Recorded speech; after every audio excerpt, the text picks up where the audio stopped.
6 साल का बच्चा किसी को गोली मार दे तो कौन जिम्मेदार। अमेरिका में नई कानूनी बहस छिड़ गई। 2023 को शुरू हुए अभी 15 दिन भी नहीं गुजरे थे कि अमेरिका में स्कूल में फायरिंग का एक और वाकया हो गया। वर्जीनिया के एक एलिमेंट्री स्कूल में 6 साला तालिबे इल्म ने मुबैना तौर पर बंदूक से अपने टीचर पर फायरिंग कर दी, जिससे वो शदीद जख्मी हो गए।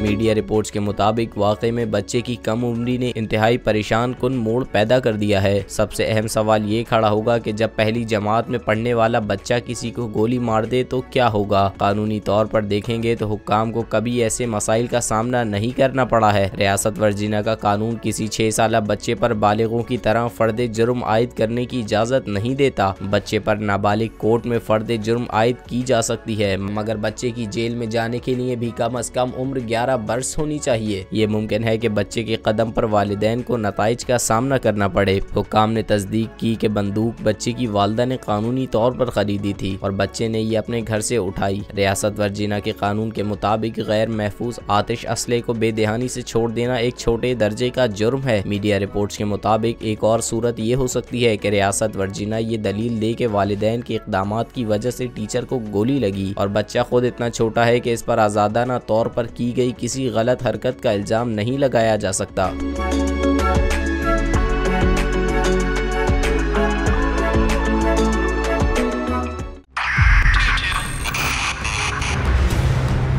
उधर 22 बहुत सारे तोहफे भी देखे गया पाकिस्तान की आवाम को। पाकिस्तान की आवाम को एक तोहफा ये दिया कि आवाम को पता चल गया कि पाकिस्तान का मीडिया क्या है। हक और सच का सफर साल 2022 में बोल रहा नंबर 1। हमने बहुत सारे शोज और ट्रांसमिशंस की, पूरा साल मुसलसल जदोजहद में निकल गया कि ये वोट ऑफ कॉन्फिडेंस के पीछे कौन लोग थे।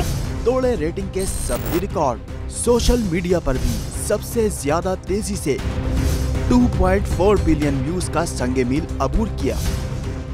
एंकर्स को भी आवाम में सबसे ज्यादा मकबूलियत मिली और सोशल मीडिया पर भी बोल रहा सब पर भारी। सब्सक्राइब करें और बेल दबाएं ताकि कोई खबर रह न जाए।